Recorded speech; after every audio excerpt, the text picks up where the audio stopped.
तो दोस्तों, जिस बात का डर था वही हुआ। मनीष कश्यप समेत 2000 लोगों पे एफआईआर दर्ज कर दिया गया है।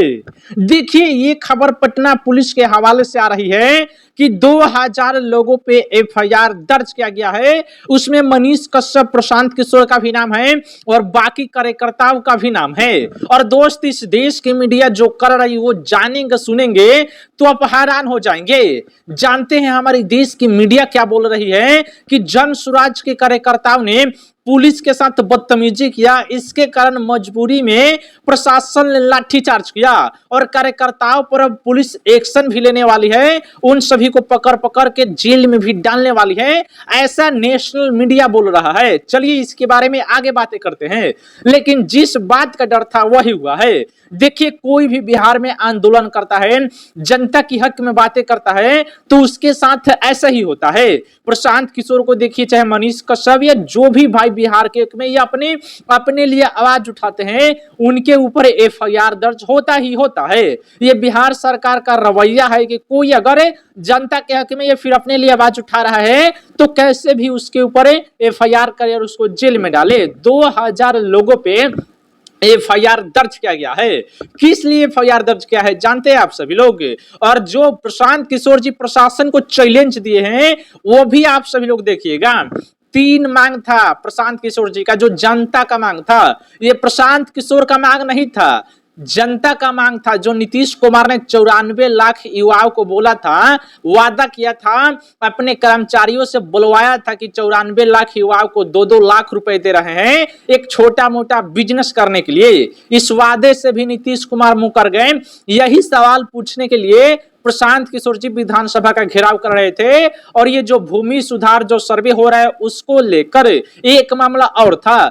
जो मामला था पूरा जनता का हक में था। समझे कि जनता ये सरकार से सवाल पूछ रही है, लेकिन सरकार को अच्छा नहीं लगा और सरकार ने जनता के ऊपर एफआईआर दर्ज कर दिया। ये सरकार का हमेशा से रवैया ही यही है कि जो भी व्यक्ति आवाज उठाता है उसके ऊपर केस दर्ज हो ही जाता है। चाहे बीपीएससी स्टूडेंट को देख लीजिए, अगर उनके सपोर्ट में कोई लीडर आता है, खान सर जैसे, गुरु रहमान सर जैसे, या फिर जो भी सर आते हैं, उनके साथ सेम ऐसा ही होता है। मारा जाता है, पीटा जाता है और फिर केस करके जेल में डाल दिया जाता है। जरा सोचिए, इसमें केस दर्ज करने की क्या जरूरत थी? इसमें कोई केस बनने वाला था? नहीं बनने वाला था। अरे प्रशासन ने खुद लाठीचार्ज किया तो चलिए वो मानते हैं कि आपने अच्छा किया, पर एफआईआर जो आपने किया सरकार के दबाव में आके, वो बहुत ही गलत किया। एक महिला पुलिस ऑफिसर थी जिनको सिंघम बोला जाता है, पटना के सिंघम बोला जाता है। उन्होंने प्रेस कॉन्फ्रेंस करके बताया कि 2000 लोगों पे एफआईआर दर्ज हमने किया है और जल्दी से जल्दी इन लोगों के ऊपर कार्रवाई करेंगे और उन सभी को अच्छे से सबक सिखाएंगे। और इसमें मीडिया बोल रही है, जो महिला पुलिसकर्मी के सामने मीडिया वाले बैठे हुए हैं, वो लोग बोल रहे हैं कि जो आप पुलिस वाले के साथ कार्यकर्ताओं ने बर्ताव किया, क्या उसके लिए आप सभी लोग कार्यकर्ताओं पे एक्शन लीजिएगा कि नहीं लीजिएगा? जरा सोचिए, मीडिया हमारी देश की बीजेपी का चापलूसी करने में इतना गिर गई है कि इनको कुछ दिख ही नहीं रहा है। अरे वो पूरा जनता का मांग था और प्रशासन को छूट देना चाहिए कि जाओ सरकार से सवाल पूछो। और प्रशासन मजबूर है, प्रशासन की गलती नहीं है। हाँ, गलती ये है कि दारू बेचवाया जा रहा है, कोई पकड़ नहीं रहा है, लेकिन यहाँ पे प्रशासन की गलती नहीं थी। ऊपर से आदेश आया था कि जो भी बैरिकेडिंग को पार करे उसके ऊपर लाठी तोड़ दो, पूरा डंडा तोड़ दो, और वही हुआ, डंडा तोड़ा गया। प्रशांत किशोर ने भी खुला चैलेंज दिया कि सत्ता में आ जाने दो, फिर तुम लोगों को अच्छे से हैकरी निकालेंगे। महिला पुलिसकर्मी को, जो डीएसपी है और फिर नॉर्मल कांस्टेबल दरोगा जो लाठी चार्ज कर रहे थे, उन लोगों को भी धमकी दिए। सबसे पहले वो वीडियो क्लिप देखिए, किस लहजे में प्रशांत किशोर जी बातें कर रहे थे। जैसे उनके खुद के शरीर पे चोट लगा हो वैसे वो बातें बोल रहे थे और धमकी दे रहे थे। सच में नेता हो तो प्रशांत किशोर के जैसा, नहीं तो और कैसा भी नेता नहीं हो। नरेंद्र मोदी जी के जुमलाबाजी के जैसा नहीं। पहले प्रशांत किशोर जी का वीडियो को देखिए। इधर आओ, लाठी मारोगे, तुम लाठी चलाओगे, इधर मार, इधर आ जाइए सर, मारो। देखिए, नेता इसको बोला जाता है जो अपने कार्यकर्ता के लिए, अपने जनता के लिए पूरा जी जान लगा दे। इन्होंने एक बार भी नहीं सोचा कि अगला लाठी हम पे कहीं ना गिर जाए। इन्होंने एक बार भी ये सोचा नहीं, परवाह नहीं किया कि अगर हमारे ऊपर हो मारे हमको कुछ फर्क नहीं पड़ता, लेकिन हमारे कार्यकर्ताओं को इन लोगों ने हाथ कैसे लगा दिया। अगर यही तेजस्वी जी रहते, ये कन्हैया कुमार रहते, या बिहार के जितने भी पॉलिटिकल पार्टी के लीडर जो बैठे हुए हैं, अगर ये लोग रहते, चाहे पप्पू यादव को देखिए, गाड़ी में तुरंत बैठते और फरार हो जाते। पप्पू यादव किए थे ना, जब बीपीएससी स्टूडेंटों के ऊपर लाठीचार्ज शुरू हो गया, मारपीट शुरू हो गया, तो पप्पू यादव आराम से गाड़ी में बैठे और फरार हो गए। तेजस्वी जी भी यही किए थे।